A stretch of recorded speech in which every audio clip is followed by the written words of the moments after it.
Johan Steinberg, qui est le président du comité de direction de cette école, n'a pas le don d'ubiquité. À cet instant, il est dans l'autre salle où il accueille M. Alain Aspect, lauréat du prix Nobel de physique 2022, qui est aussi en visite à Francescolan cet après-midi, et c'est la raison pour laquelle Johan Steinberg viendra un tout petit peu plus tard. Je suis Anne-Carrie Lescarmontier, responsable de l'enseignement du français au lycée, et c'est donc à moi qu'il revient cet grand honneur d'accueillir, d'exprimer ma joie, notre joie à tous de vous accueillir, nous, à Francescolan, Annie Ernaux, lauréate du prix Nobel de littérature 2022. Quand je dis nous, ce sont les lycéennes, les lycéens de Francescolan, mais également les élèves du lycée Francis Saint-Louis, que nous avons le plaisir d'accueillir aussi aujourd'hui parmi nous. Ce sont aussi des collègues, enseignantes, enseignants, bibliothécaires de nos deux écoles, des élèves, des professeurs, des livres. Pour ainsi dire, c'est un peu le cœur de nos deux établissements, où la langue française et la littérature ont toute leur place, où les mots et les esprits se forment, où les textes se lisent, où la parole s'échange. Merci beaucoup, Annie Ernaux, d'être ici aujourd'hui.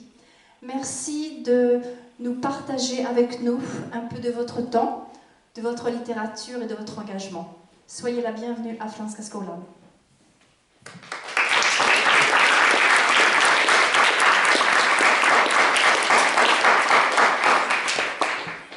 Et moi, je suis Mary Mossir, je suis l'attachée de coopération pour le français à l'Institut français de Suède. Et je voulais, au nom de l'Institut français de Suède et de l'ambassade de France en Suède, remercier Annie Ernaux d'être là avec nous pour que l'on célèbre tous ensemble ce prix Nobel de littérature 2022. Quelle chance on a tous ensemble. Quelle chance vous avez en tant qu'élève de pouvoir échanger avec elle.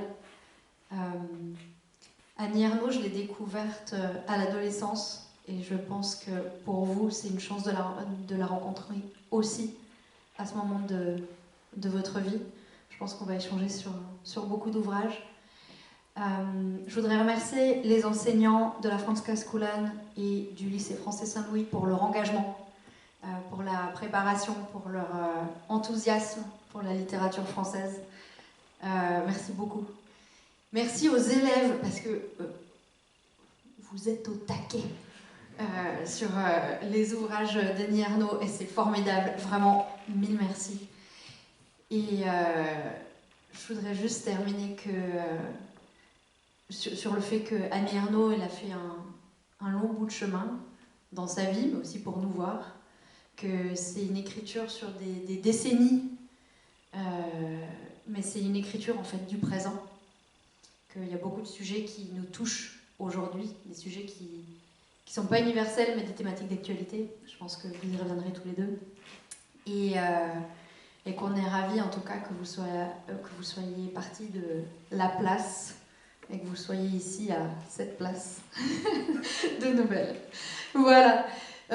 C'est donc Nicolas Manuguera qui est enseignant-chercheur à l'université d'Uppsala qui a l'honneur, le privilège, et je t'en remercie, de modérer cet échange avec vous. Et donc je ne vais pas rester plus longtemps, je vais vous céder la parole.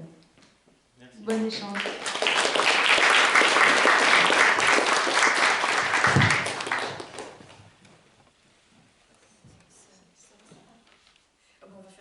On fait un essai. Vous m'entendez?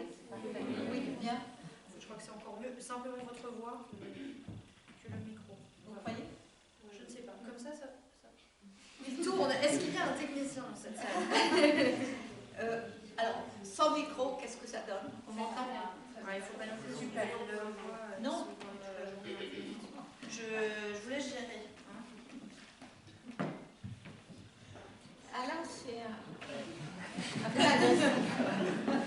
on entend très bien son micro aussi. C'est vrai que vous entendez très bien. Ok, bon. On fait sans micro là? Oui. Juste, je me ferai la maîtresse du temps. Je suis ici et je te ferai des petits signes. garde un œil sur toi, Marie. Bonjour. Bonjour. Et puis bonjour à vous toutes et tous ici. C'est un peu fou d'être là en même temps, mais je suis vraiment ravi. On vous reçoit Annie Ernaux ici dans les locaux de la Franska Skola. On a un petit peu de temps ensemble, à peu près une heure. On va avoir l'occasion de discuter, surtout vous, avec Annie Ernaux, poser vos questions. J'en ai reçu quelques-unes. J'ai fait une petite sélection. Et puis on verra où s'en va la conversation. Meryl m'a demandé de faire une petite présentation d'Annie Ernaux. Donc c'est un peu la chose la plus étrange que je pense avoir fait de toute ma vie, mais je vais essayer. Je me suis dit, qu'est-ce qu'on peut dire? Alors, je me suis dit, on va essayer de faire une liste, parce que c'est quelque chose qui est aussi présent dans vos œuvres, parfois. Je me suis dit qu'Annie Ernaux, c'était une femme de lettres, une professeure de lettres aussi, une autrice, une autobiographe, une sociologue, une intellectuelle engagée, une lectrice, une alchimiste, parce que pour elle, il n'y a pas vraiment de sujet qui ne peut pas être littéraire, une transfuge de classe, on va en parler sans doute, une archéologue de la mémoire individuelle, de la mémoire collective, une porte-voix pour les plus faibles, et aussi une éclaireuse, dans les deux sens du terme, celle qui éclaire et celle qui ouvre le chemin. Dans ses livres, Annie Ernaux, elle écrit souvent « je ». Ce jeu, c'est souvent elle, mais pas seulement elle.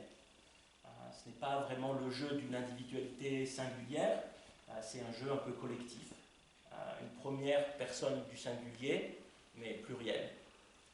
C'est un jeu qui est le narrateur de vécus qui souvent n'ont pas eu leur place en littérature. Le vécu des femmes, le vécu de celles qui ont revendiqué leur droit à être vivantes sans demander la permission, le vécu de celles qui ont été indociles, de celles qui ont arraché avec les dents leur chambre à elles. Elle raconte le vécu de ceux et celles qui ont trahi leur classe, de ceux et celles qui ont grandi dans un milieu, dans une langue qui a été méprisée parfois, le vécu de ceux et celles qui en ont eu honte et qui ont eu honte de la honte, de ceux et celles qui savent le prix de leurs différences sociales et des injustices qui en découlent. Ces vécus et bien d'autres, Annie Ernaux les met en mots, elle les rend visibles, elle les élève et elle leur force une place en littérature à coups de récits incarnés. Annie Ernaux l'a dit mercredi, j'écrirai pour venger ma race et venger mon sexe. Donc je vous présente Annie Ernaux, peut-être pas la peine de le faire, mais je le fais quand même. Annie Ernaux, c'est un peu beaucoup nous, et on est un peu beaucoup elle aussi. En recherchant ses souvenirs, en nous montrant ses photos, en écrivant simplement et ouvertement, elle nous lie à elle d'une certaine manière. Quand elle réveille notre parler intérieur, nos émotions, nos sensations, elle le fait à plusieurs moments, quand elle s'engage à 17 ans, comme monitrice des colonies de vacances, quand elle déambule dans les supermarchés, quand elle aime, quand elle avorte clandestinement, quand elle raconte sa mère et son père. Elle nous lie à elle, mais aussi collectivement, les uns avec les autres, les unes avec les autres. Quand s'abattent sur elle des passions simples, elle écrit, mais elle nous laisse la place de ressentir l'attraction du corps, les tourments de l'attente, les dents serrées de la jalousie. Et elle nous dit, comme dans son dernier livre, en exergue, « Si je ne les écris pas, les choses ne sont pas allées jusqu'à leur terme, elles ont été seulement vécues. » Et ce faisant, pour moi en tout cas, elle définit la littérature. Alors oui, vous vous posiez la question mercredi, je crois, de savoir si c'était bien à vous que ça arrivait. Je crois qu'on est tous là pour vous le confirmer encore un peu plus. Et puis à nous aussi, il nous arrive quelque chose un peu, collectivement. Il nous arrive votre présence ici. Et puis voilà, alors on vous regarde un peu incrédule, comme ça, en disant qu'il y a un mois, on ne pensait pas qu'on serait là, peut-être vous non plus. Et donc ce jeu collectif, c'est un peu le jeu de la surprise en fait, pour chacun et chacune d'entre nous. Donc on est un peu intimidés, on a quelques questions, on va vous les poser quand même. On vous souhaite tous et toutes la bienvenue pour cet entretien avec les élèves du lycée français de Saint-Louis et de la Franska Skola de Stockholm. Je peux remercier. Eh bien, écoutez, je vous remercie du portrait sous forme de liste que j'ai beaucoup apprécié en réalité, qui permet de ne pas fixer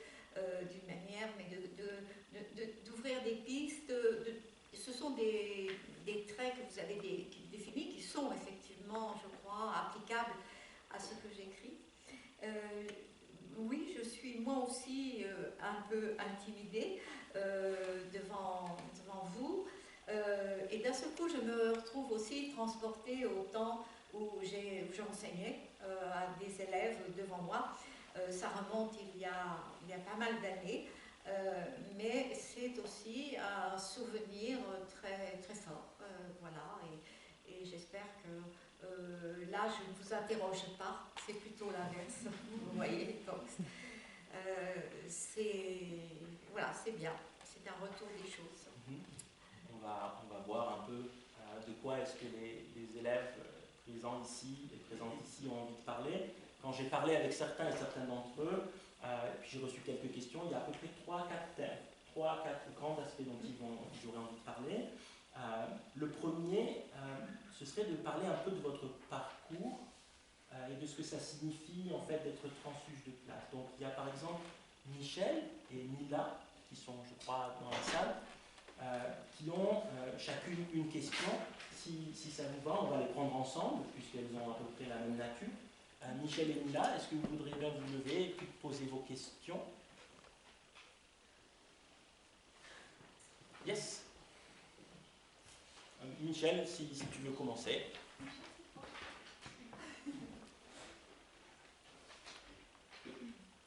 Les classes sociales sont très importantes pour vous. Vous écrivez beaucoup sur elles. Pourquoi? Alors, je ne l'entends pas. Dites tout de suite, je n'ai pas entendu. Un tout petit peu plus fort, Michel. Merci. Les classes sociales sont très importantes pour vous. Vous écrivez beaucoup sur... Je ne savais pas le faire, là. Ok. Vous Michel. écrivez beaucoup sur elles. Pourquoi? Pour réduire la classe sociale. Oui, bien sûr. Les classes sociales sont très importantes pour vous. Oui. Vous écrivez beaucoup sur elles. Pourquoi? Et ensuite, Mila, peut-être? Pouvez-vous expliquer ce que cela fait d'appartenir aujourd'hui à une classe sociale très différente de votre milieu de qu'allez-vous, par exemple, avec la somme requise pour le prix Nobel? J'ai entendu le début, mais pas la fin. Alors, en fait, Mila lui demande si vous pouvez expliquer ce que ça fait d'appartenir à une classe différente et ce que vous allez faire avec la somme reçue du prix Nobel. Intéressant. Bon, alors, bon, commençons la somme reçue. Écoutez, je n'en sais rien. J'en sais rien encore, parce que je n'ai jamais eu autant d'argent. Voilà, voilà, c'est quelque chose qui me dépasse, mais bon, je pense que je saurais quoi en faire. Voilà. Alors, la question, bien sûr, pourquoi j'écris sur les classes sociales? Alors, j'ai envie de dire, en fait, je n'écris pas sur les classes sociales. C'est une formulation qui à mon avis, d'abord est trop fermée. Parce que même le concept de classe sociale, maintenant, est un peu battu en brèche. C'est-à-dire qu'on ne peut pas déterminer exactement les limites. Ce dont je parle dans mes textes, c'est à partir du sentiment, alors là, j'allais dire presque très sensible, de se dire qu'on n'est pas dans la partie dominante de la société. On est, au fond, on employait ces termes en France, on se sent dans la partie inférieure. Alors, cette infériorité, elle peut être économique, c'est-à-dire, effectivement, ne pas les parents qui n'ont pas beaucoup de moyens pour vous aider dans vos études, par exemple, pour vous acheter des vêtements nouveaux, voilà, vraiment, c'est ça, c'est bon, une infériorité économique. Mais il y en a une autre qui est beaucoup plus diffuse et qui est culturelle. Mais culturelle au sens large. C'est pas seulement de connaître les grands auteurs, ni les peintres, ce qui est en fait aussi non seulement ces connaissances-là, mais aussi l'intérêt que l'on a pour cela. On vit dans un milieu où, par exemple, on va acheter des livres. Bon. Et dans d'autres, on ne lit pas, on ne voit pas les mêmes films. Voilà. Et tout cela, quand on est enfant, on ne se pose pas de questions. On ne se pose pas du tout de questions. On vit dans le monde où on est. Et puis on grandit, et c'est à ce moment-là, souvent à l'école et dans le circuit scolaire, qu'on voit les différences. Et encore là, on ne les théorise pas, on ne se les dit pas vraiment. Et ça va devenir souvent des sentiments, purement des sensations, c'est-à-dire qu'avec certaines personnes, on n'est pas bien, on a l'impression qu'ils vous jugent, et bien ça peut aller jusqu'à on a honte. Voilà. Et là, je suis en train de définir donc, ce sentiment de honte sur lequel j'ai écrit, et de honte sociale, ce qu'on appelle la honte sociale, et qui est différent de la honte d'avoir fait une bêtise, d'avoir, mettons, volé ou des choses comme ça, bon, et d'être accusé. C'est une honte beaucoup plus diffuse et qui est beaucoup plus persistante et qui vous accompagne à chaque fois que vous vous trouvez dans un milieu que vous jugez différent du vôtre, supérieur au vôtre. Voilà. Donc, c'est à partir d'affects, dirais-je. Ce sont des affects qui... je pars de là plutôt que je vais dire, je ne vais pas, et je ne vais pas décrire des classes sociales, mais de partir de ces sentiments-là.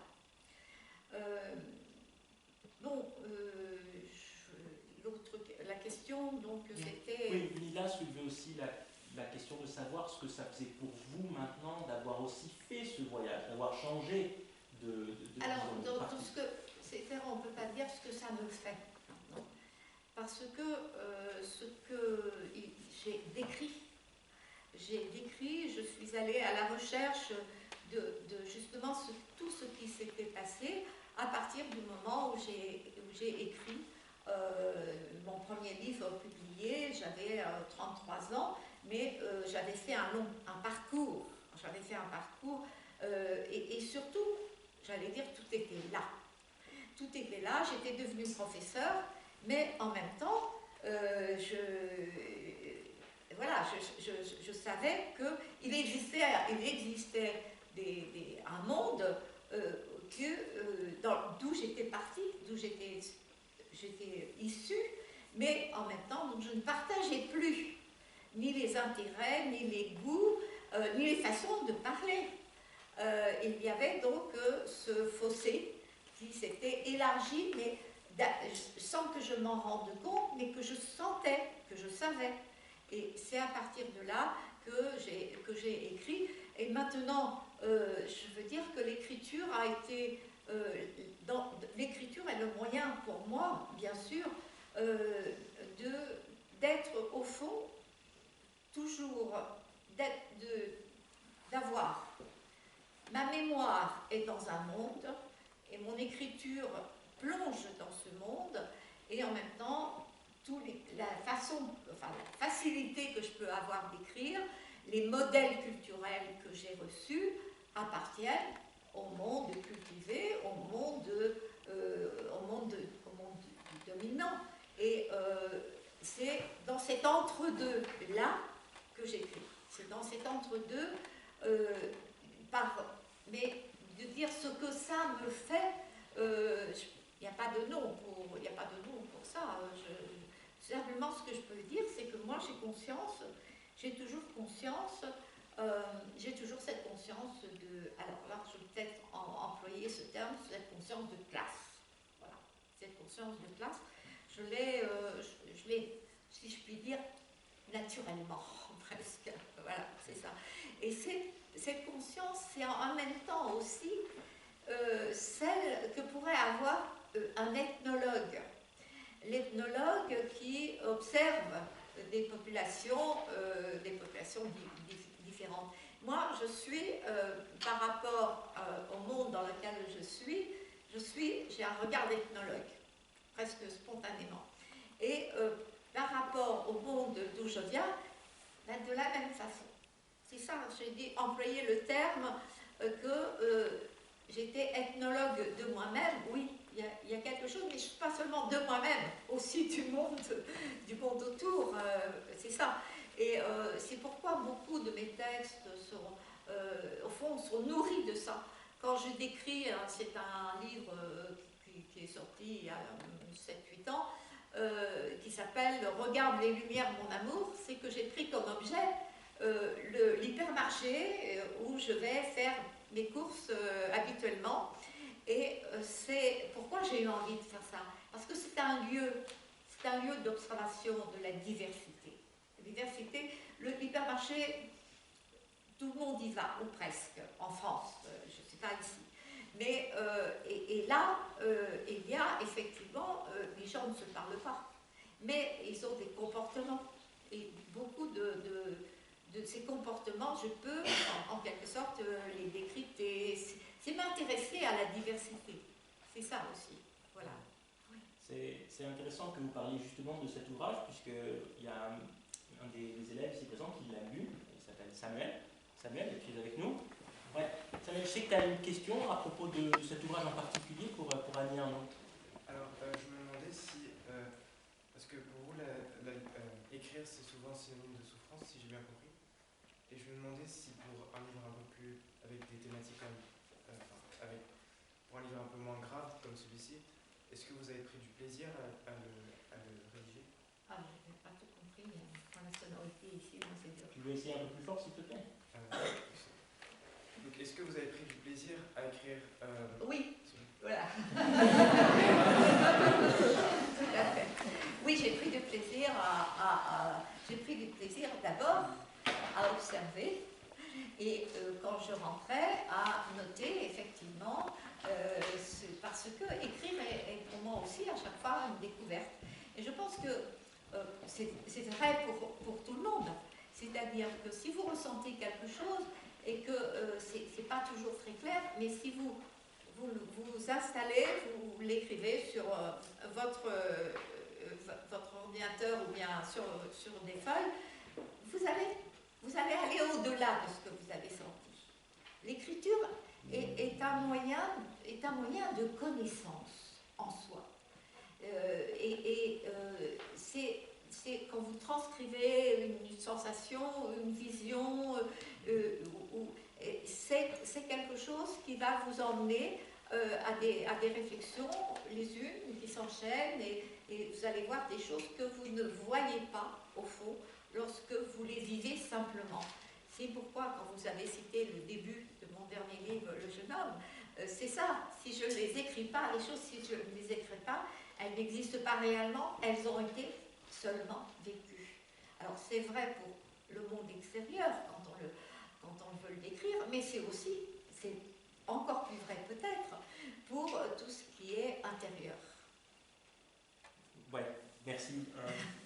Je suis la conversation en même temps, c'est un peu difficile de me recentrer parce que j'écoute ce que vous dites, ça me touche beaucoup personnellement, mais justement, on parle un peu de votre écriture. Je sais qu'il y a beaucoup d'entre vous qui ont été intéressés et qui voudraient vous poser des questions à ce sujet. Il y a par exemple Maya et Lucie qui voudraient vous poser des questions. Lucie, par exemple, elle a lu Les Années. Et Maya, elle a une question un peu plus générale. Alors, peut-être que Maya, si tu es avec nous dans la salle, tu peux venir un petit peu plus près et poser ta question. Et Lucie aussi, juste après Maya. Bien, tu peux venir même encore un peu plus près.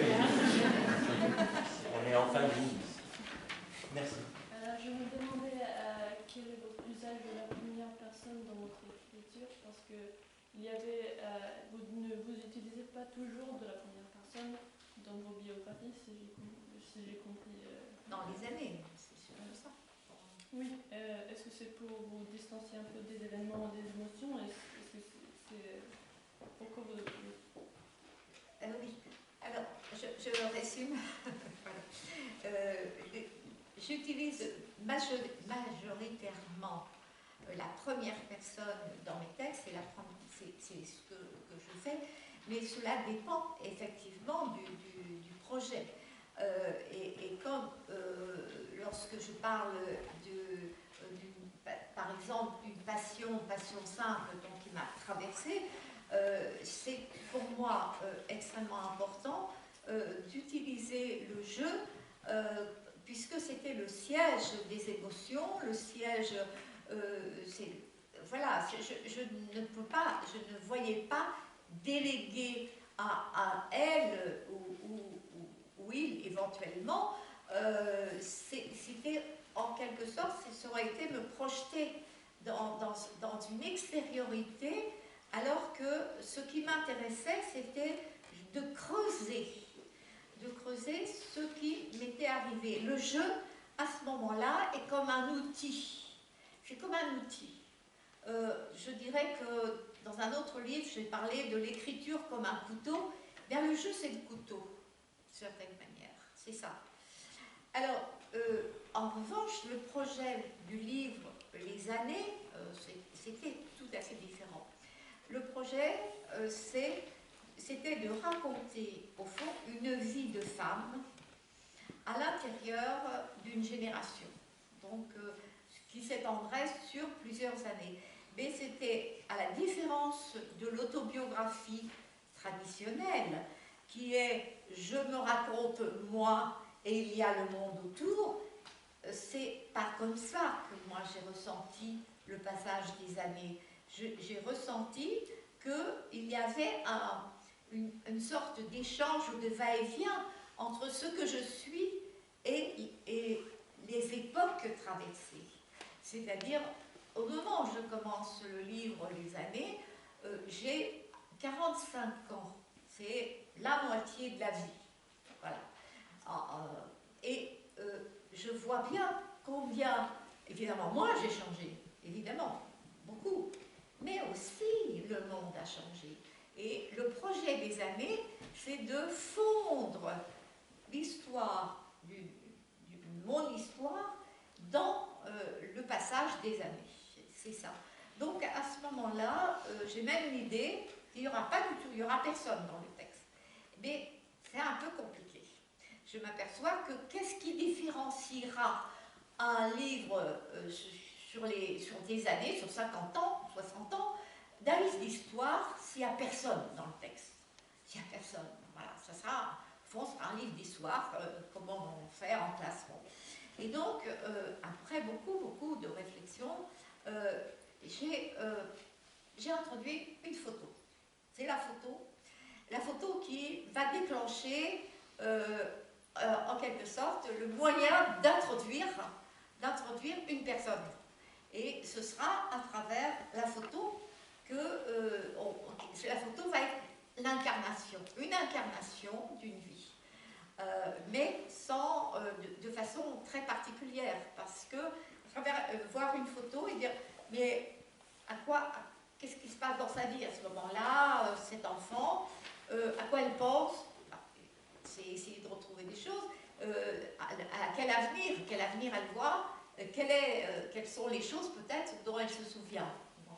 Alors là, évidemment, il y a une part de mémoire personnelle, mais il y a aussi une part, évidemment, un peu d'imaginaire, parce que quand je me montre en photo à 7 ans, 7 ans, 8 ans sur la plage,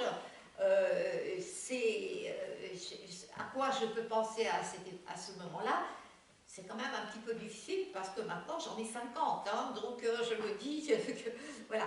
Mais avec le probable et puis le passé, voilà comment, en quelque sorte, je contourne la question de la personne, la question du il, du elle, et donc je dirais effectivement elle et non pas je à ce moment-là. On parlait là de la première personne, mais la première personne reste tout de même effectivement pourquoi? Parce que je pense que le jeu, c'est comme ça qu'on se dit tous, on dit jeu tous, hein, à moins que vous considériez comme, je sais pas, une troisième personne, je parle de moi à la troisième personne, bon, c'est rare, et donc, voilà, cette première personne, elle est changeable avec tout le monde, au fond. Et quand vous lisez un livre où il y a jeu, ben, vous lisez je et je c'est vous. Voilà, c'est un peu, c'est ça au fond, la question de la première personne. Et il y a un fond commun entre, sinon on ne pourrait pas se comprendre si on n'avait pas des choses communes les uns les autres. C'est ça. Voilà. Donc, je suis en train de justifier la première personne, mais pas en général, parce qu'il y a des premières personnes qui sont vraiment très narcissiques. Hein. C'est ça, c'est vraiment moi, je. Ben, c'est pas du tout comme ça que je conçois la première personne. Je l'ai dit, c'est comme un outil. Merci. Merci beaucoup, Maëlle aussi. Vous savez qu'il nous reste 10 minutes pour les questions. J'ai envie de demander à Alexandre de poser sa question parce que... J'ai des réponses trop longues. Hein. Non, pas du tout ce que je vais vous dire.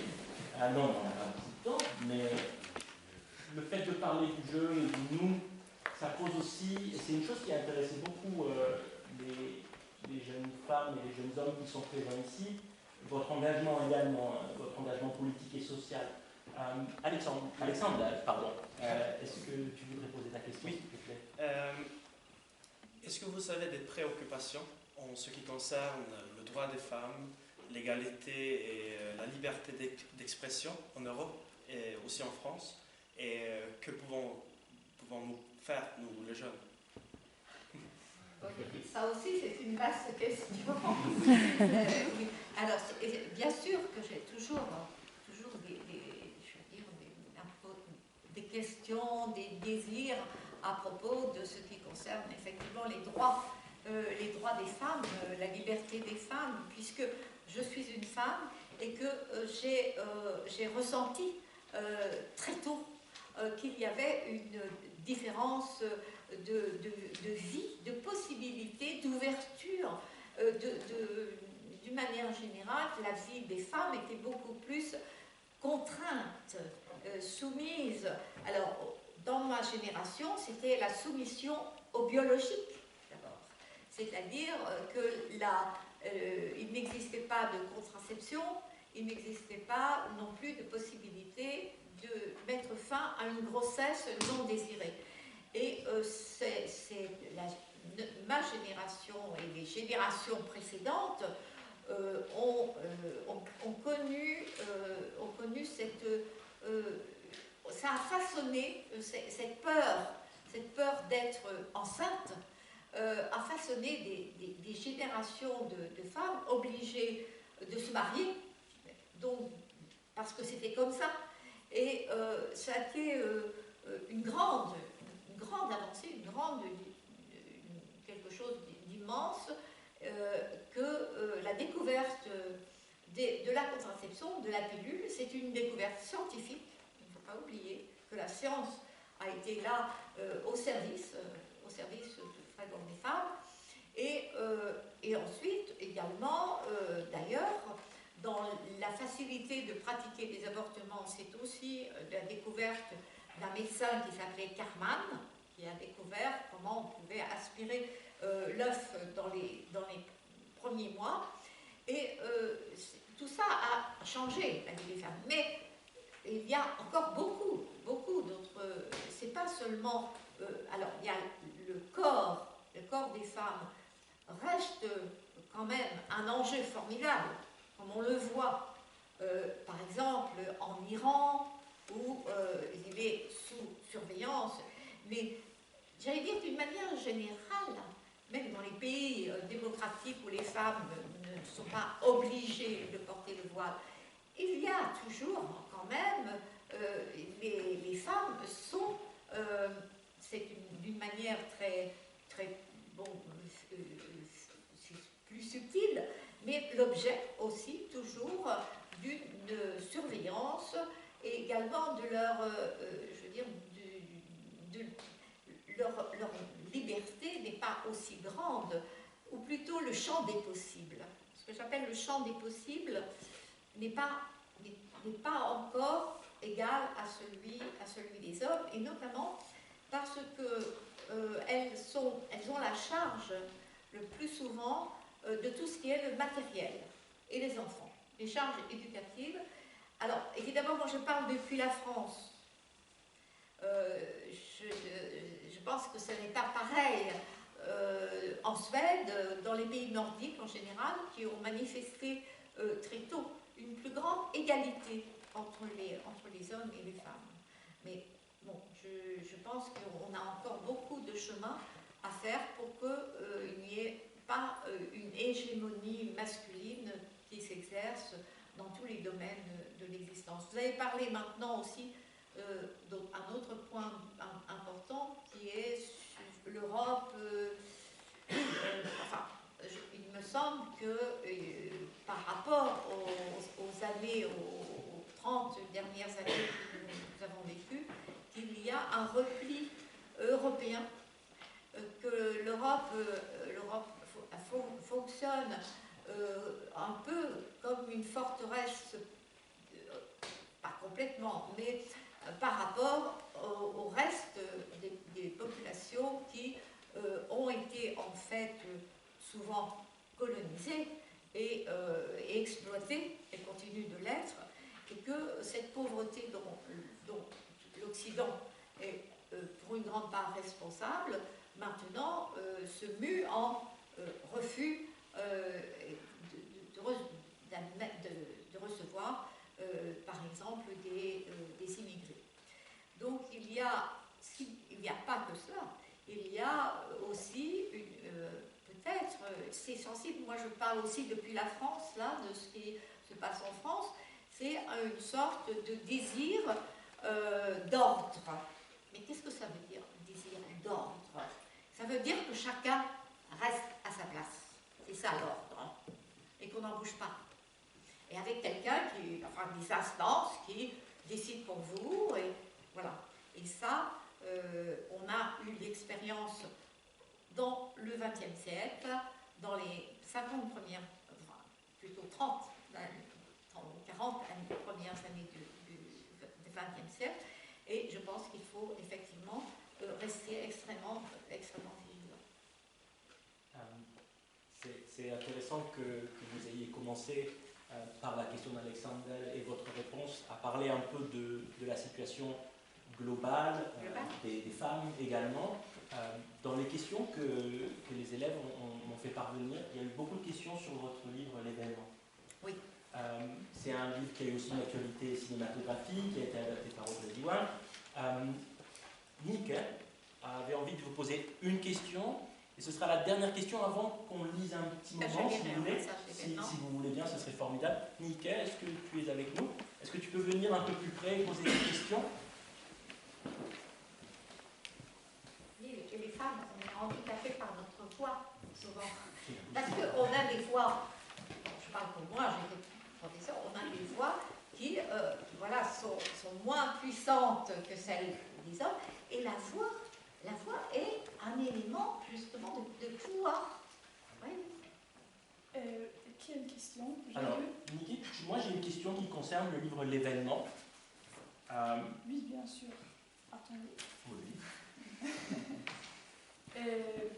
L'événement était publié en 2000.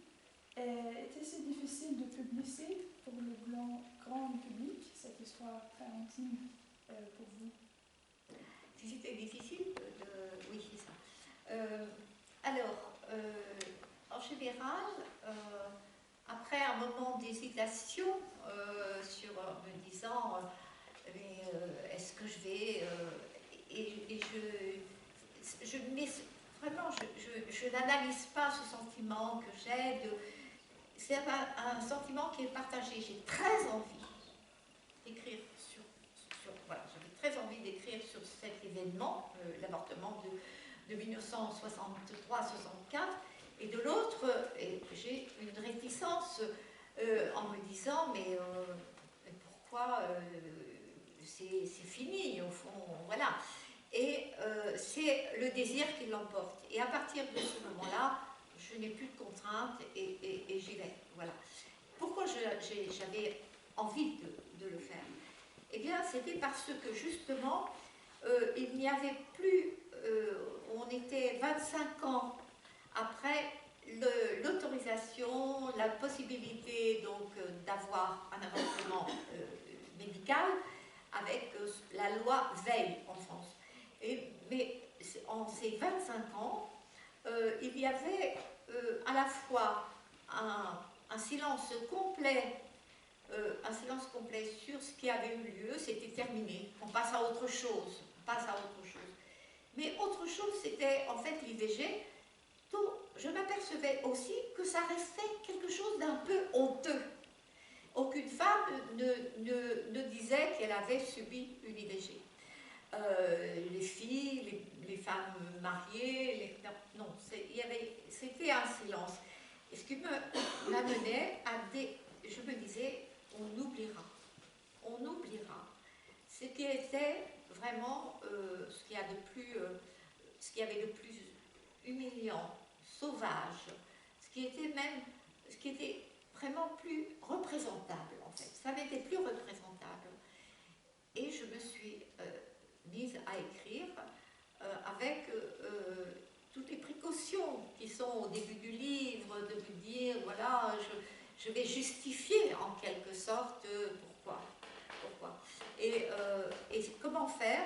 Eh bien, c'était redescendre pas à pas dans tous ces mois entre ce qui se passe, entre le moment où je me découvre enceinte et le moment où ce sera fini et je pourrai reprendre mes études. Et voilà. C'est un événement parce que, au fond, il s'est passé pour moi une grande sorte de métamorphose, puisque à la fin, je me dirais que, au fond, je ressemble quelque part, mon corps est celui de ma mère, puisque on a toutes les deux porté un embryon, et également de ce désir, au fond, que je n'avais jamais eu d'avoir des enfants. Voilà. Donc c'est une expérience aussi. Et c'est pas une œuvre militante. Vous voyez ce que je veux dire? C'est pas une œuvre militante au premier chef. Que ça devienne maintenant une œuvre de témoignage et une œuvre. On fait ce qu'on veut des livres. On fait ce qu'on veut des livres. Mais pour moi, quand je l'ai écrit, c'est une recherche de la réalité. Voilà. C'est ça. Est-ce que vous avez envie d'en lire un petit Oui, extrait? je vais lire. Alors, c'est difficile de savoir ce qu'il faut lire, mais je vais plutôt lire.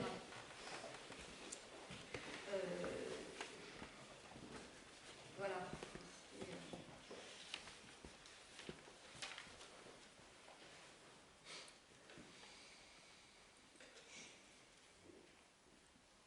J'ai combien de temps pour lire? À peu près 5 minutes, je dirais. 5 minutes. Au mois d'octobre 1963, à Rouen, j'ai attendu pendant plus d'une semaine que mes règles arrivent. C'était un mois ensoleillé et tiède. Je me sentais lourde et moite dans mon manteau ressorti trop tôt, surtout à l'intérieur des grands magasins où j'allais flâner, acheter des bas en attendant que les cours reprennent. En rentrant dans la chambre à la cité universitaire des filles, rue d'Herbouville, j'espérais toujours voir une tache sur mon slip. J'ai commencé d'écrire sur mon agenda tous les soirs en majuscules et souligné « rien ». La nuit, je me réveillais, je savais aussitôt qu'il n'y avait rien. L'année d'avant, à la même époque, j'avais commencé d'écrire un roman. Cela m'apparaissait très lointain et comme ne devant jamais se reproduire. Un après-midi, je suis allée au cinéma voir un film italien en noir et blanc, Il Posto. C'était lent et triste, la vie d'un jeune garçon dans son premier emploi, une place de bureau. La salle était presque vide. En regardant la silhouette frêle en imperméable du petit employé, ses humiliations, devant la désolation sans espoir du film, je savais que mes règles ne reviendraient pas. Fin octobre, j'ai cessé de croire qu'elles pourraient revenir. J'ai pris rendez-vous chez un gynécologue, le docteur N, pour le 8 novembre. Au week-end de la Toussaint, je suis retournée comme d'habitude chez mes parents. J'avais peur que ma mère ne m'interroge sur mon retard. J'étais sûre qu'elle surveillait mes slips tous les mois en triant le linge sale que je lui apportais à laver. Le lundi, je me suis levée avec l'estomac barbouillé et un goût bizarre dans la bouche. À la pharmacie, on m'a donné de l'Hépatum, un liquide épais et vert qui me écœurait encore plus.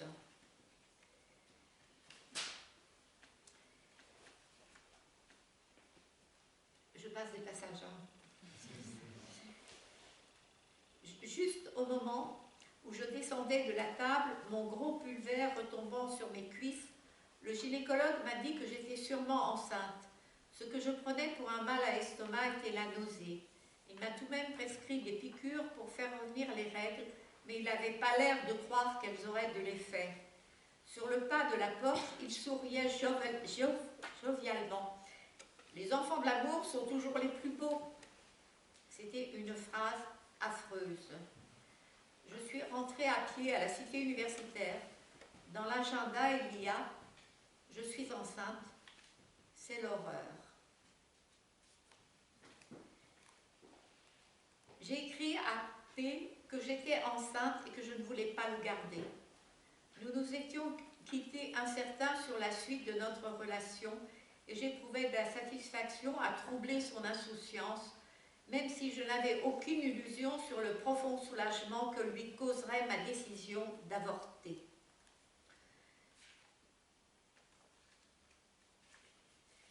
Une semaine après, Kennedy a été assassiné à Dallas.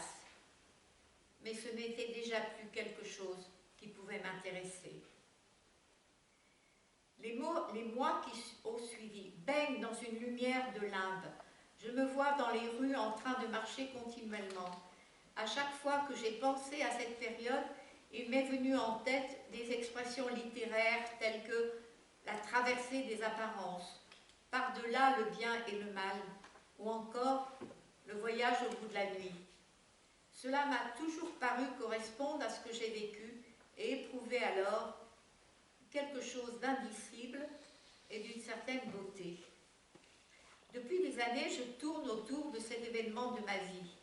Lire dans un roman le récit d'un avortement me plonge dans un saisissement sans image ni pensée, comme si les mots se changeaient instantanément en sensations violentes.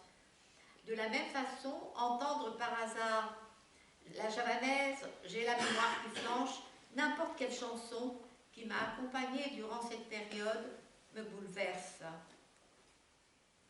Il y a une semaine que j'ai commencé ce récit sans aucune certitude de le poursuivre.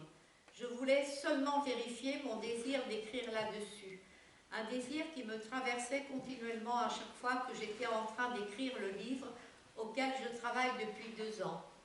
Je résistais sans pouvoir m'empêcher d'y penser. M'y abandonner me semblait effrayant. Mais je me disais aussi que je pourrais mourir sans avoir rien fait de cet événement. S'il y avait une faute, c'était celle-là. Une nuit, j'ai rêvé que je tenais entre les mains un livre que j'avais écrit sur mon avortement, mais on ne pouvait le trouver nulle part en librairie, et il n'était mentionné dans aucun catalogue. Au bas de la couverture, en grosses lettres, figurait « épuisé ». Je ne savais pas si cela signifiait que je devais écrire ce livre ou s'il était inutile de le faire. Avec ce récit, c'est du temps qui s'est mis en marche et qui m'entraîne malgré moi. Je sais maintenant que je suis décidée à aller jusqu'au bout, quoi qu'il arrive, de la même façon que je l'étais à 23 ans, quand j'ai déchiré le certificat de grossesse. Que la forme sous laquelle j'ai vécu cette expérience de l'avortement, la clandestinité, relève d'une histoire révolue, ne me semble pas un motif valable pour la laisser enfouie. Même si le paradoxe d'une loi juste est presque toujours d'obliger les anciennes victimes à se taire au nom de « c'est fini tout ça », si bien que le même silence qu'avant recouvre ce qui a eu lieu. C'est justement parce qu'aucune interdiction ne pèse plus sur l'avortement que je peux, écartant le sens collectif et les formules nécessairement simplifiées, imposées par la lutte des années 70, violences faites aux femmes, etc., affronter dans sa réalité cet événement inoubliable. C'est le début que je vous ai vu.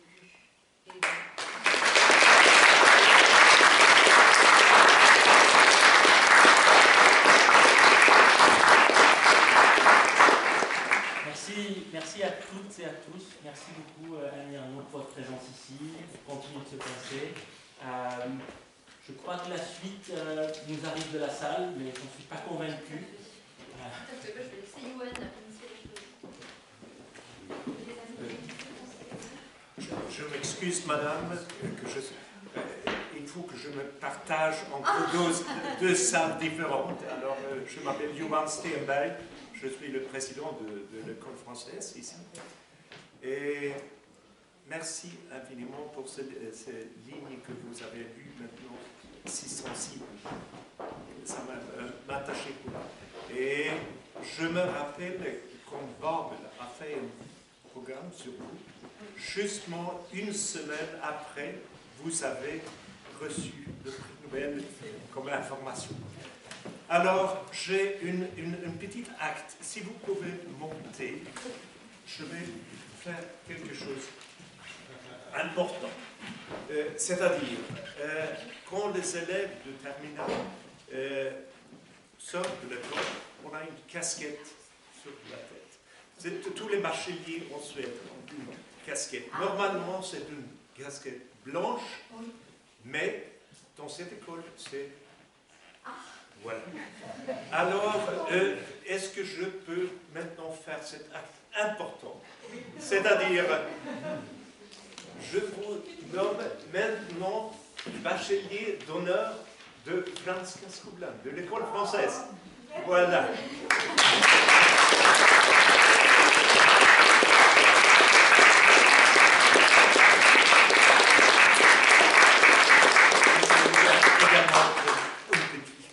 Cadeau.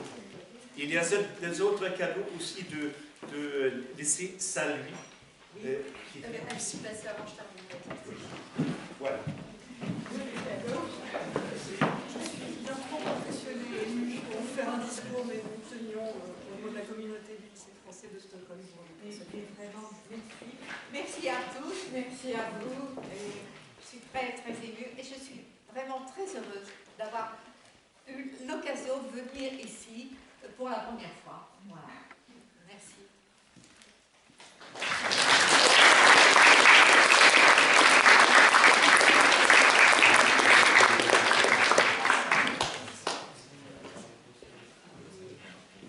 Alors je peux vous inviter peut-être à en poser certains, parce que là vous avez les bras bien chargés. Mais je pense que vous êtes la seule de la salle à ne pas savoir ce qu'il y a à l'intérieur.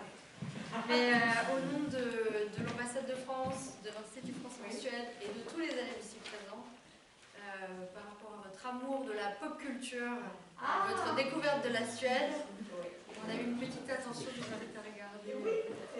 Je peux le faire. Bien sûr, allez-y, regardez. Et donc c'est un vinyle d'Abba. Avec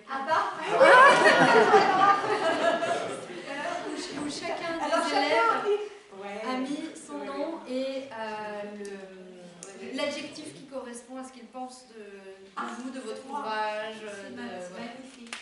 Vraiment, c'est une idée magnifique. Je suis vraiment très touchée. Et Abba, c'est évidemment des années... c'est pas ma jeunesse tout à fait, mais allez. Merci beaucoup. Merci vraiment.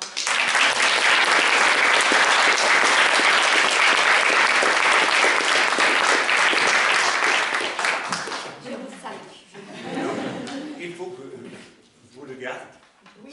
Certainement en France. Oui. Oui. L'école française. Et je vous invite, on va faire quelques photos, d'abord avec l'équipe du lycée français Saint-Louis, de la France Kaskoblan et nous-mêmes, et de là évidemment. Et ensuite, si vous en êtes d'accord, on aimerait faire une photo avec vous et les élèves. Oui, bien sûr. Alors, très bien, merci. Alors,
Une dernière. Professionnel. Merci. Et les élèves. Et maintenant, on passe aux élèves. On fait les tours. Alors, on commence par le lycée français Saint-Louis.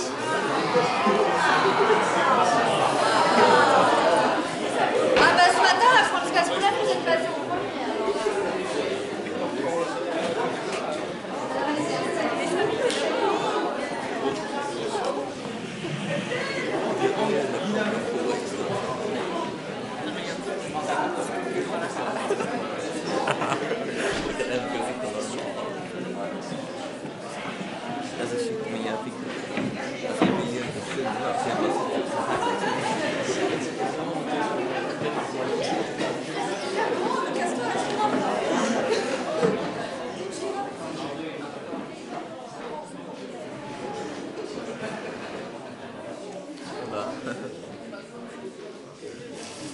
Allez, une dernière et après on enchaîne. Voilà.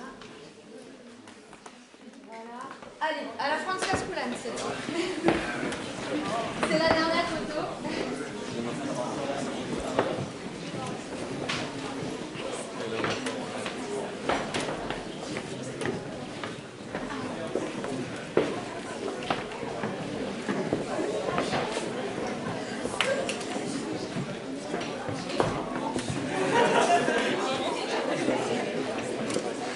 Alors, rapprochez-vous, mettez-vous aussi derrière. Ils sont quand même nombreux, là.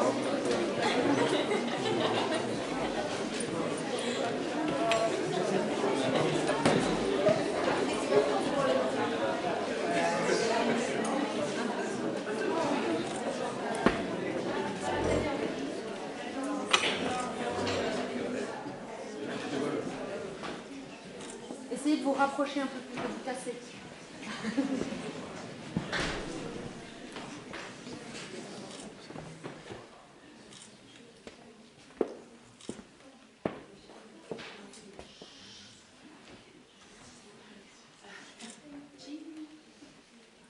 Super. C'est tout là. Merci beaucoup.